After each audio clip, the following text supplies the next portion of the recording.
Hello, Francis. Good to have you on NC Continental Prime. Thank you. I'm very pleased to be here. Yes. Nice to see you again. Nice to Yes. see you again.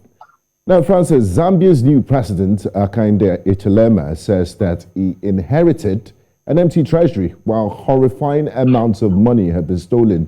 We've also seen a lot of top African politicians and leaders named in the recent Pandora Papers as president of the network of anti-corruption institutions in West Africa, and an elected board member of the African Union Advisory Board on Corruption.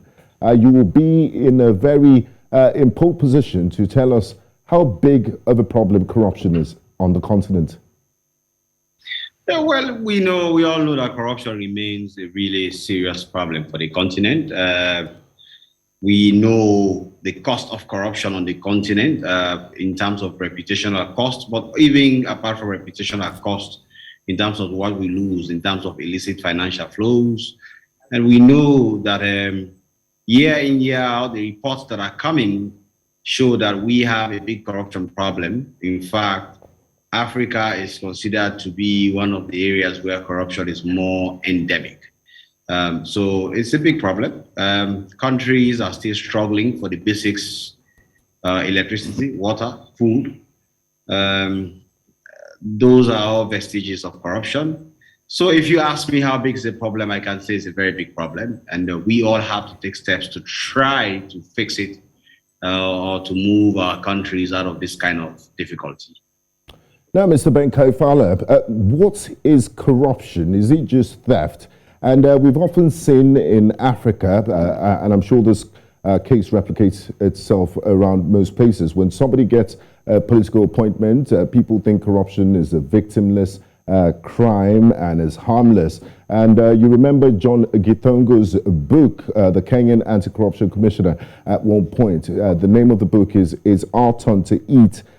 What exactly is corruption, and what are some of the challenges you face in tackling corruption in Africa? Corruption is a complex thing to define, but the most commonly accepted definition of it is that the abuse of private power for the abuse of public power for private gain. Okay, so some will define it as the use of public resources for private benefit. So whenever you use that which is supposed to benefit the public for your own private gain, or to apply your position for private gain, you are being corrupt because you have to remain committed to the public interest. So when you accept bribes, when you take money that is supposed to provide basic services for the public, when you engage in abusing your position to benefit yourselves or those around you, those are all corruption, conflict of interest. When you do things that conflict with your position, so you are in a particular position and you are doing business with yourself, those are all aspects of corruption. So corruption is really when you use your public authority or public power for private gain. Now, Francis, we often hear announcements. Even you, as the Anti-Corruption Commissioner in Sierra Leone, you've made announcements on the recovery of millions by corruption agencies, the Nigeria's Economic Financial Crimes Commission. And this happens in most countries in Africa. My question to you is, what makes access to these funds so easy? And are there mechanisms that can be put in place to stop this stealing in the first place? Public office is based on trust. It's based on people putting trust in you. And depending on the position you hold, resources pass through you.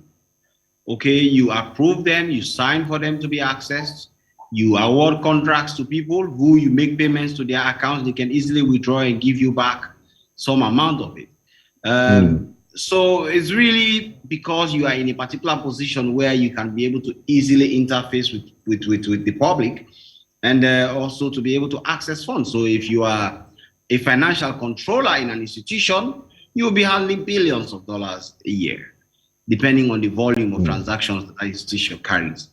So access to it is easy, not necessarily because you yourself have an easy way to it. The system may have all kinds of mechanisms to prevent you from touching the funds.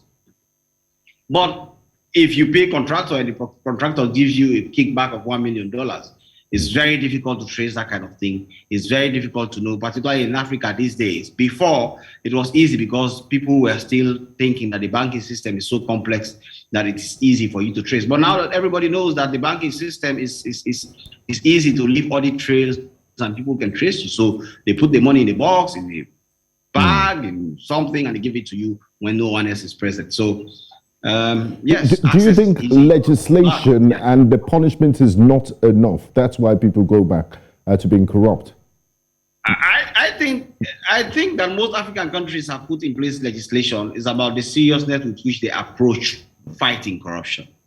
The degree to which they accept that corruption is a serious problem, and therefore they have to give it their all.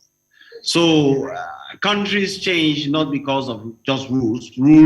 I always tell people that the normative aspect of rules of the law is useless.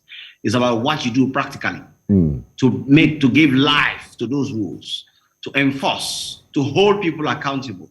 But another mistake which we do in Africa, we think that arresting people and putting them in prison is what solves corruption problem. It's a mistake. The bedrock of the fight against corruption is really prevention. Prevention is better than cure. It's about the systems you put in place to ensure that corruption does not happen, that really helps you or the country to deal with corruption better. Not fighting the fire brigade kind of approach to fighting corruption where you are chasing after everybody. The ambulances are coming in when the house is already burnt. But prevention is really important. Deploy the fire extinguishers and then see what happens. Thank you very much. On that note, I'd like to say a very big thank you to you, Francis Ben Kaifala, for joining us all the way from Freetown in Sierra Leone. We do appreciate your insights and candor. Thank you very much.